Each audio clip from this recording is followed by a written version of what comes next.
जय हिंद दोस्तों। आशा करते हैं कि आप लोग स्वस्थ मस्त एवं अपनी पढ़ाई में व्यस्त होंगे। तो दोस्तों, कल हम लोगों ने जाना था हिमालय के बारे में। हिमालय के 4 पार्ट हैं, जिसमें से मैंने आपको पहला बताया था ट्रांस हिमालय, या इसी को पार हिमालय कहते हैं। इसके अंतर्गत 3 श्रेणियां आती हैं। पहले नंबर का था काराकोरम, फिर जास्कर और तीसरा था लद्दाख। हमने ये बताया था कि इसकी सबसे ऊंची चोटी K2, जिसको गाडविन आस्टीन कहते हैं। और दूसरे नंबर पर हमने ये बताया था कि ये जो जास्कर श्रेणी की सबसे ऊंची चोटी है कामेत है। सिंधु नदी जो है, ये सिंधु नदी जो है, मैंने आपको बताया था कि ये लद्दाख एवं जास्कर श्रेणी से बहती है। और शेषनाग एवं बैरीनाग झीलें इसी श्रेणी के अंतर्गत आती हैं। तो आज हम लोग जानेंगे ग्रेट हिमालय के बारे में। तो आप लोग हेडिंग डालिएगा ग्रेट हिमालय, लिखेंगे आप सभी।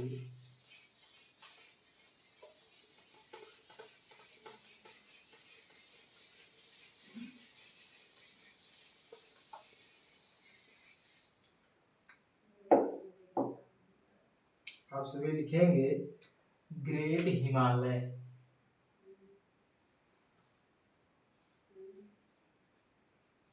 ग्रेट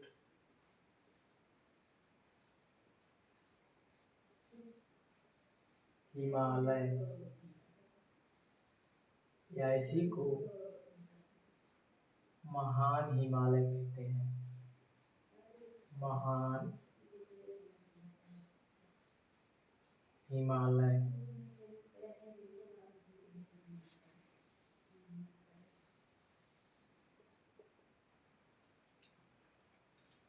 तो दोस्तों, हमने आपको ये बताया था कि हिमालय के अंतर्गत 4 पार्ट आते हैं, जिसमें से पहले नंबर का था ट्रांस हिमालय, दूसरा था ग्रेट या महान हिमालय, तीसरे नंबर पर मैंने आपको बताया था लघु या मध्य हिमालय, और चौथे नंबर की श्रेणी मैंने बताया था शिवालिक।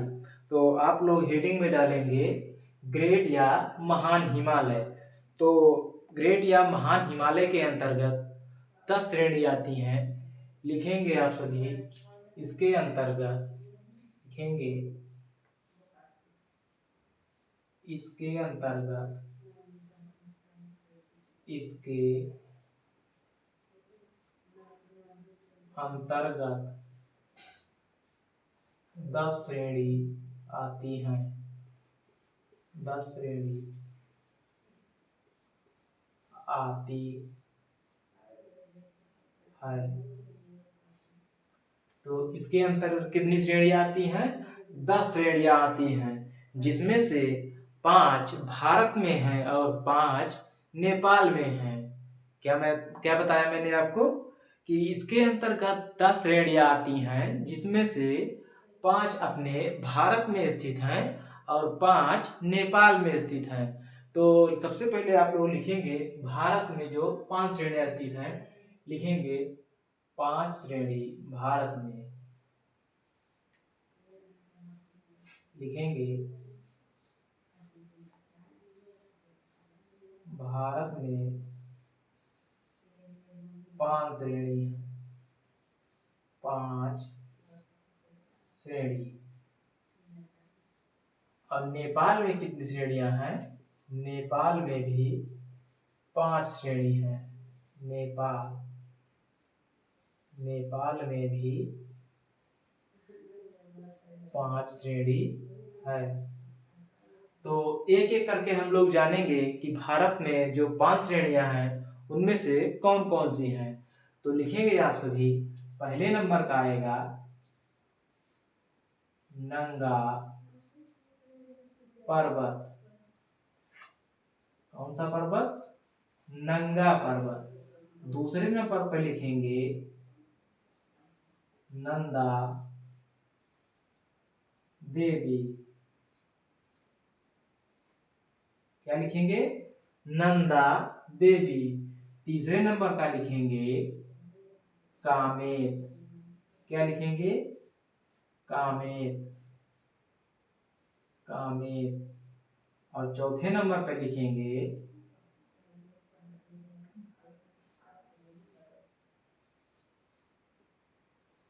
कंचनजंगा, कंचनजंगा। और पांचवें नंबर का लिखेंगे नामचा, नामचा बरवा, नामचा बरवा। तो इस तरह हम लोगों ने ये जाना कि ग्रेट हिमालय के अंतर्गत 10 श्रेणियां आती हैं, जिसमें से 5 भारत में स्थित हैं और 5 नेपाल में स्थित हैं।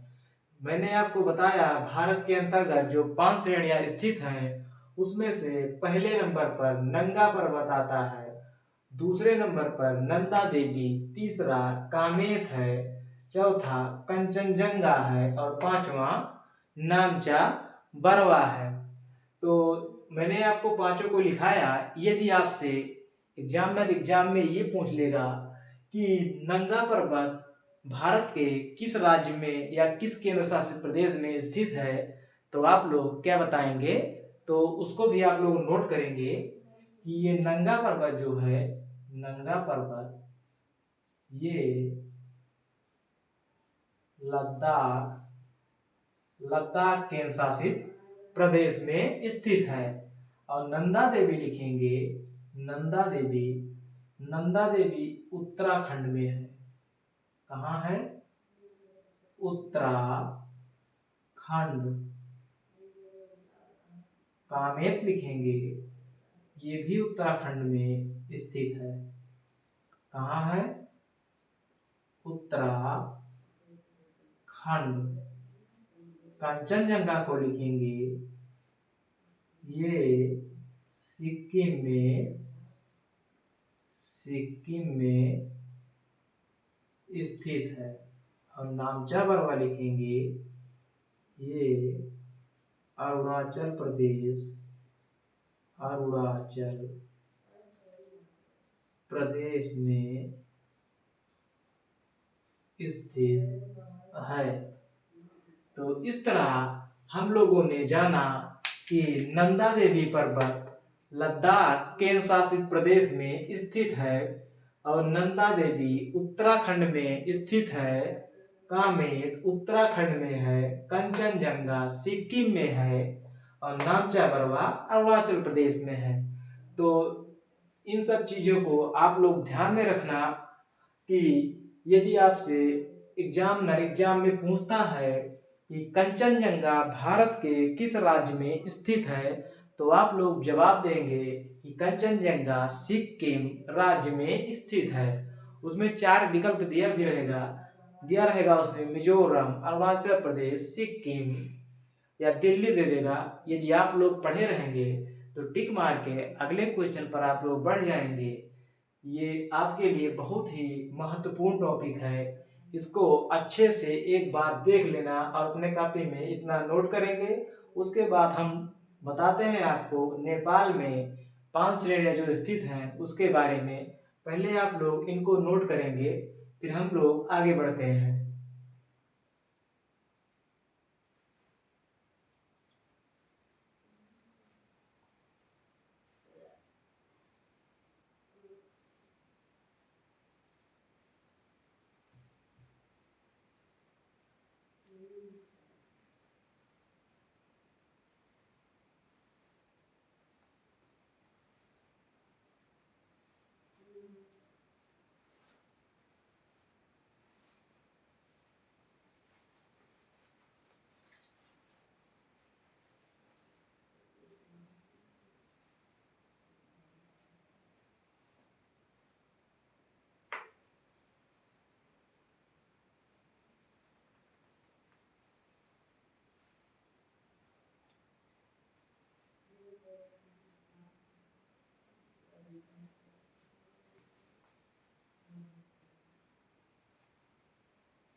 तो इस प्रकार आप लोगों ने जाना कि ग्रेट हिमालय के अंतर्गत 10 श्रेणियां आती हैं, जिसमें से 5 भारत में स्थित हैं और 5 नेपाल में स्थित हैं। मैंने जो भारत में 5 श्रेणियां स्थित हैं उनके बारे में बताया और उनकी स्थिति के बारे में बताया कि वे कहाँ पर स्थित हैं। अब हम लोग जानते हैं कि नेपाल में जो 5 श्रेणियां स्थित हैं उनके नाम। तो आप लोग देखेंगे, अब नेपाल के अंतर्गत पहला लिखेंगे आप सभी माउंट एवरेस्ट। क्या लिखेंगे? Mount Everest. दूसरा लिखेंगे मकालू। क्या लिखेंगे? मकालू। तीसरे नंबर पर लिखेंगे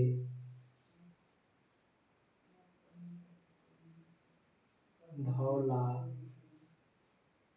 गिरी। धौला गिरी। चौथे नंबर पर लिखेंगे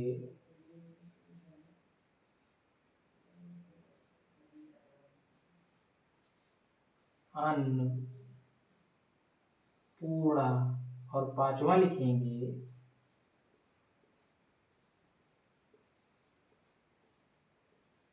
गौरी शंकर। क्या लिखेंगे? गौरी शंकर। तो नेपाल के अंतर्गत 5 श्रेणियां आती हैं, जिसमें से पहले नंबर का है माउंट एवरेस्ट, दूसरा है मकालू, तीसरा है धौलागिरी, चौथा है अन्नपूर्णा, पांचवा है गौरी शंकर। एक चीज आप लोग और ध्यान रखेंगे कि ये जो माउंट एवरेस्ट है नेपाल में स्थित है, ये विश्व की सबसे ऊंची चोटी है। क्या लिखेंगे आप सभी? विश्व की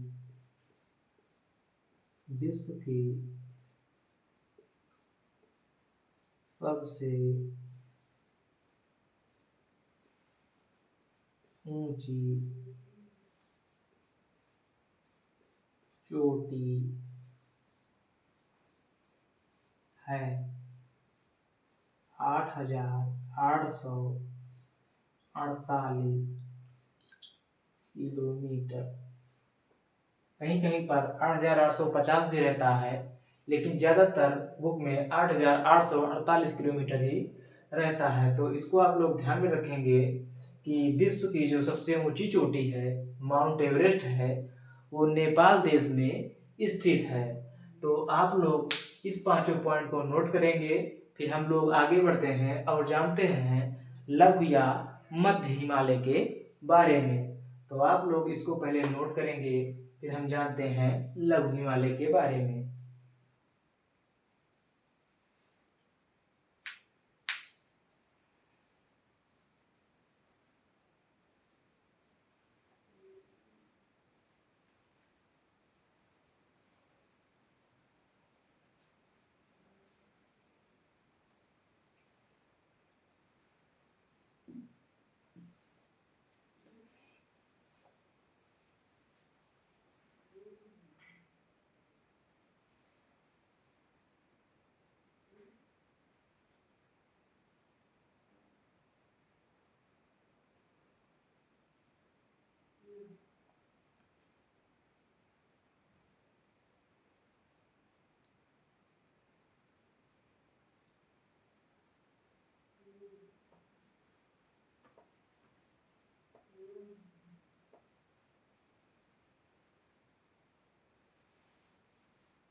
तो इस प्रकार हमने जाना कि ग्रेट हिमालय, जिसके अंतर्गत 10 श्रेणियां आती हैं, 5 भारत में स्थित हैं और 5 नेपाल में स्थित हैं। मैंने आपको लिखाया कि भारत में जो 5 श्रेणियां स्थित हैं उसमें से पहले नंबर पर नंगा पर्वत जो कि लद्दाख केंद्र शासित प्रदेश में स्थित है। दूसरा मैंने आपको बताया कि नंदा देवी जो कि उत्तराखंड राज्य में स्थित है। तीसरे नंबर पर मैंने आपको बताया कि कामेत है जो कि उत्तराखंड राज्य में स्थित है। चौथे नंबर की पर्वत श्रेणी मैंने आपको बताया कंचनजंगा जो कि सिक्किम राज्य में स्थित है। और पांचवें नंबर का बताया हमने आपको नामचा बरवा जो कि अरुणाचल प्रदेश में स्थित है। और हमने आपको ये भी बताया कि नेपाल में भी 5 श्रेणियां स्थित हैं, जिसमें से पहले नंबर पर माउंट एवरेस्ट है, दूसरे नंबर पर मकालू है, तीसरे नंबर की पर्वत श्रेणी है धौलागिरी, चौथे नंबर पर अन्नपूर्णा और पांचवें नंबर पर गौरी शंकर। और हमने एक चीज आपको ये भी बताया कि विश्व की सबसे ऊंची चोटी कौन सी है, तो आप लोग क्या ध्यान में रखेंगे, माउंट एवरेस्ट। इसको आप लोग स्टार लगा लेना, ये बहुत ही इम्पोर्टेंट क्वेश्चन है। ये आपके लिए यूपी पुलिस, अग्निवीर, होमगार्ड जैसे आदि परीक्षाओं में बहुत ही बार पूछा गया है, तो आप लोग इसको ध्यान में रखेंगे। और इसके बाद हम लोग जानते हैं लघु या मध्य हिमालय के बारे में। तो आइए हम लोग जानते हैं लघु या मध्य हिमालय के बारे में।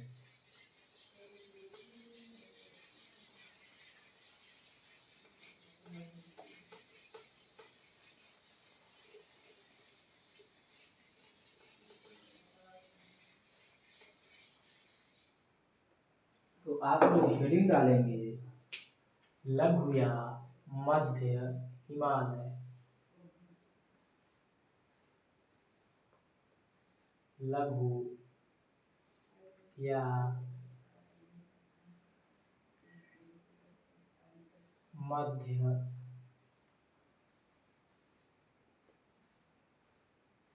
हिमालय।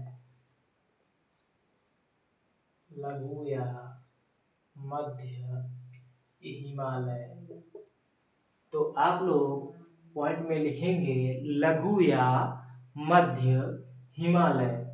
तो पहले इसमें कुछ पॉइंट है उसको आप लोग नोट करेंगे, या पहले आप लिख लीजिए कि इसके अंतर्गत लिखेंगे आप सभी।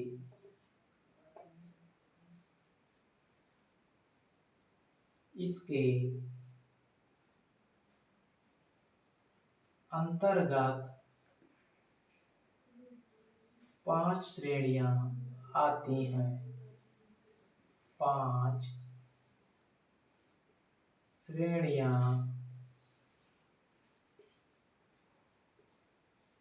आती हैं। इसको आप लोग ध्यान में रखेंगे कि लघु या मध्य के अंतर्गत 5 श्रेणियां आती हैं। तो पहले नंबर की श्रेणी में आप लोग लिखेंगे पहले नंबर की श्रेणी में पीर पांजाल। क्या लिखेंगे, पीर पंजाल। पीर पंजाल ये कहाँ स्थित है, जम्मू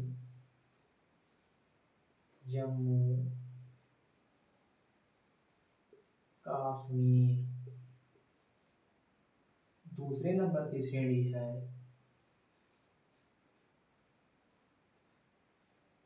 धौला धार। क्या लिखेंगे, धौला धार जो कि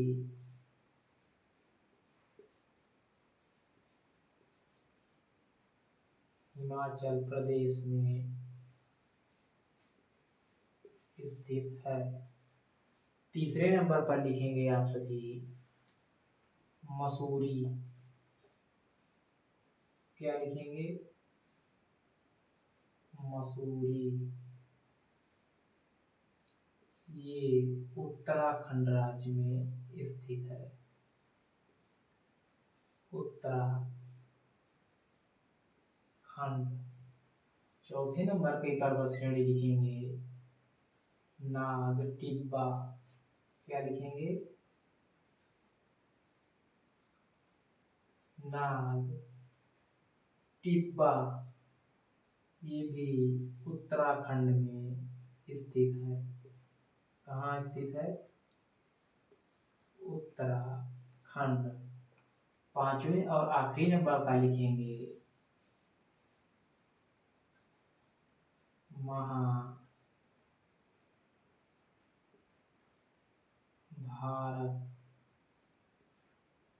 ये नेपाल देश में स्थित है।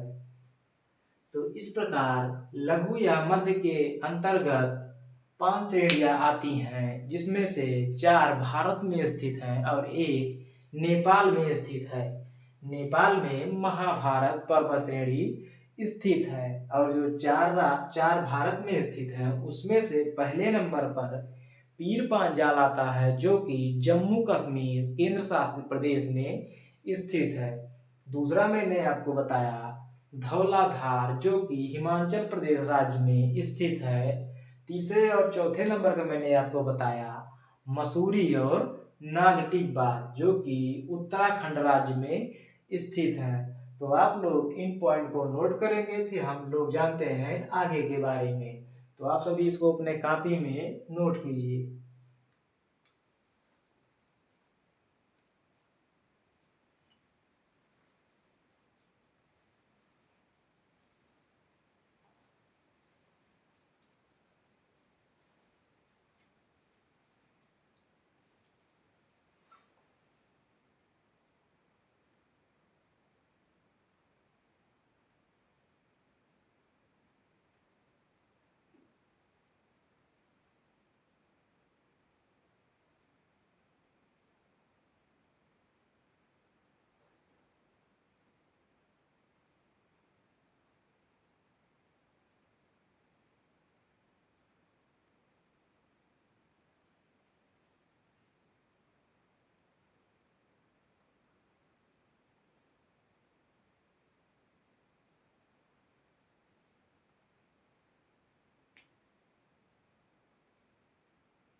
तो आप सभी इसको पॉइंट में नोट करके लिखेंगे। इस श्रेणी के अंतर्गत कश्मीर घाटी, लाहुल स्फीति घाटी एवं कुल्लू घाटी स्थित है। तो हम लोगों ने लघु या मध्य हिमालय के बारे में जाना कि इसके अंतर्गत 5 श्रेणियां आती हैं, जो कि 4 भारत में स्थित हैं और एक नेपाल में स्थित है। और मैंने आपको ये बताया कि इस श्रेणी के अंतर्गत कश्मीर घाटी, लाहुल स्फीति घाटी एवं कुल्लू घाटी स्थित है। तो अब हम लोग जानेंगे शिवालिक हिमालय के बारे में। अगर आप लोगों ने इतना लिख लिया होगा तो हम लोग जानते हैं शिवालिक हिमालय के बारे में। तो लिखेंगे आप सभी, हेडिंग डालेंगे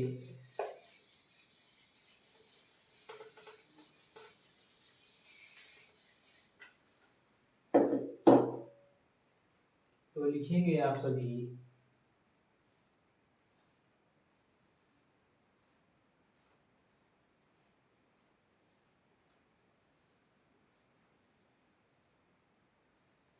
शिवालिक,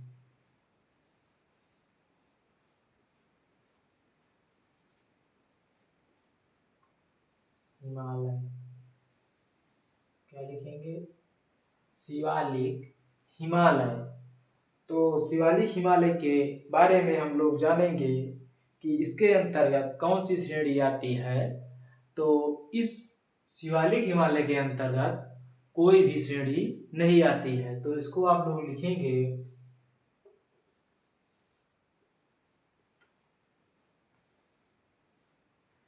इसके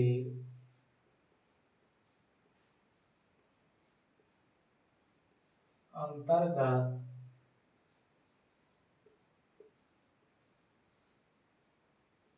कोई श्रेणी नहीं आती है। तो शिवालिक हिमालय के अंतर्गत कोई श्रेणियां नहीं आती हैं। तो दोस्तों हम लोगों ने ये जाना कि भारत के भू आकृति विभाग के बारे में, जिसमें से मैंने आपको बताया कि पहले नंबर पर हिमालय पर्वत, हिमालय पर्वत के बारे में जाना। उसके अंतर्गत 4 पार्ट आते थे, जिसमें से पहले नंबर पर ट्रांस हिमालय, दूसरे नंबर पर ग्रेट या महान हिमालय, और तीसरे नंबर पर मैंने आपको बताया लघु या मध्य हिमालय, और चौथे नंबर की श्रेणी मैंने आपको बताया था शिवालिक हिमालय। मैंने आपको बताया कि ट्रांस या पार हिमालय के अंतर्गत 3 श्रेणियां आती हैं, जिसमें से पहले नंबर पर लद्दाख, दूसरे नंबर पर जास्कर, और तीसरे नंबर पर मैंने आपको काराकोरम बताया। और मैंने आपको ये भी बताया कि काराकोरम की सबसे ऊंची चोटी K2 गाडविन ऑस्टिन है। और मैंने आपको जास्कर श्रेणी के अंतर्गत ये बताया कि उसकी सबसे ऊंची चोटी कामेत है। और मैंने आपको ये भी बताया कि दूसरे नंबर पर ग्रेट या महान हिमालय था, जिसके अंतर्गत 10 श्रेणियां आती हैं, जो कि 5 भारत में स्थित है और 5 नेपाल में स्थित थी। और मैंने ये बताया कि तीसरे नंबर पर लघु या मध्य हिमालय आता है, जिसके अंतर्गत 5 श्रेणियां आती हैं। मैंने उन सभी के नाम और ये भी दिखाया कि वे कौन से केंद्र शासित प्रदेश और भारत के किस राज्य में स्थित हैं। चौथे नंबर पर हमने आपको शिवालिक हिमालय लिखाया और बताया कि इसके अंतर्गत कोई भी श्रेणी नहीं आती है।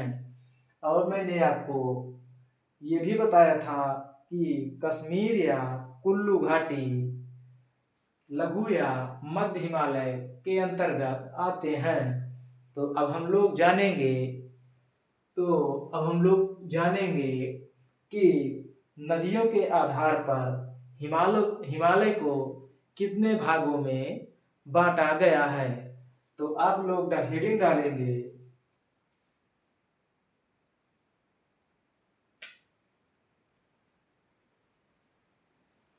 लिखेंगे हेडिंग में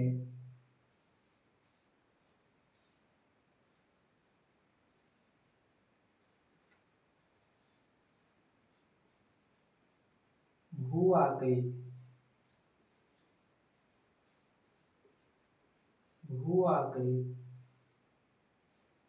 विभाग के अंतर्गत भू आकृति विभाग के अंतर्गत भू आकृति विभाग को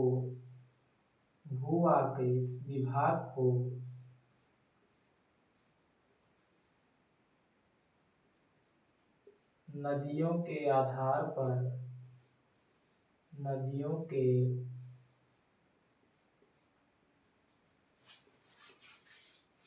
आधार पर हिमालय को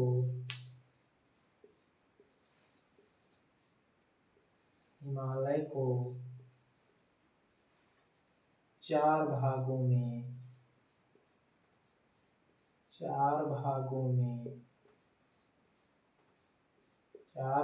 में विभाजित किया गया है।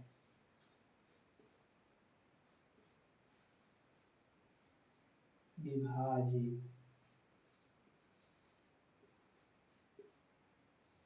किया गया है।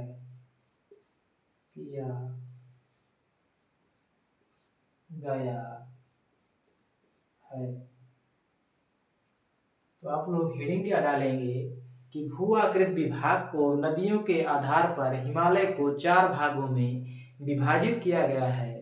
तो आप लोग लिखेंगे पहले नंबर पर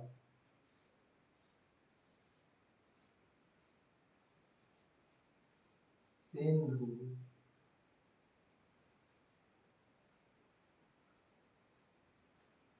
और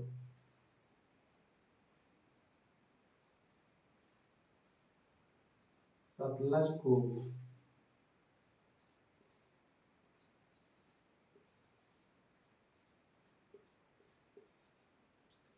कश्मीर या पंजाब हिमालय कहते हैं।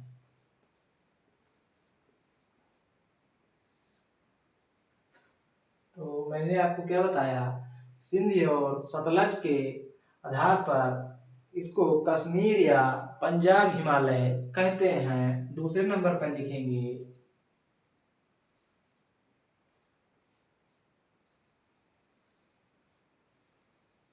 सतलज प्लस काली को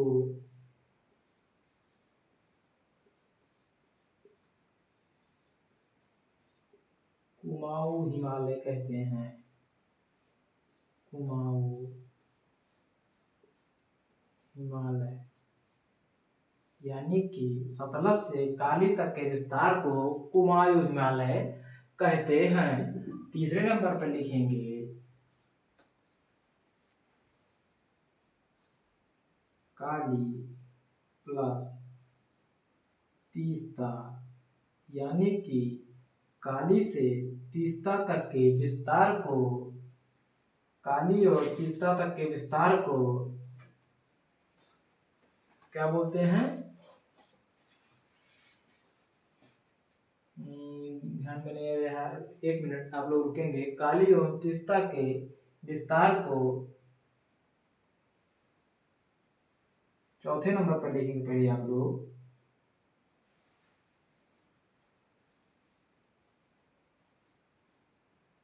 तीस्ता और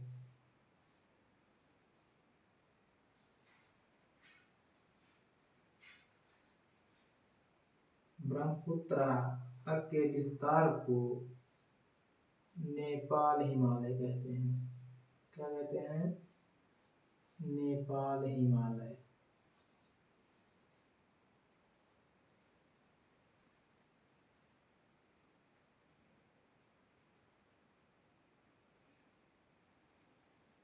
तो ये काली और तीस्ता को, एक मिनट आप लोग रुकेंगे।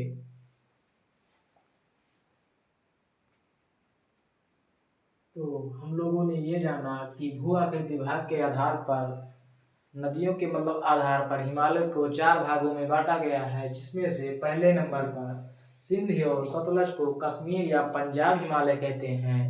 सतलज एवं काली को कुमाऊं हिमालय कहते हैं।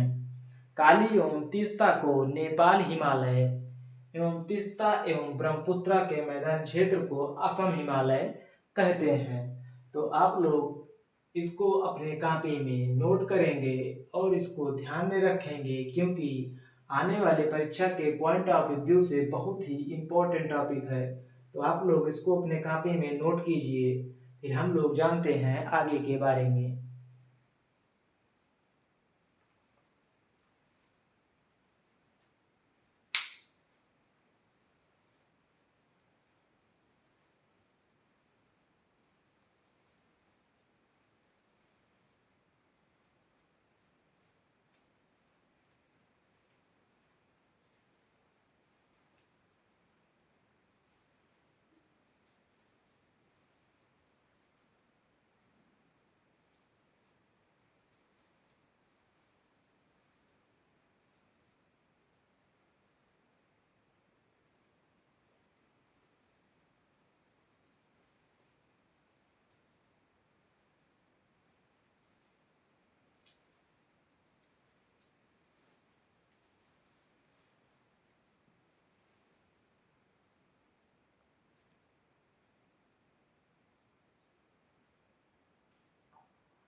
तो दोस्तों, मैंने आपको बताया कि नदियों के आधार पर हिमालय को 4 भागों में विभाजित किया गया है, जिसमें से पहले नंबर पर सिंधु एवं सतलज के क्षेत्र को कश्मीर या पंजाब हिमालय कहते हैं।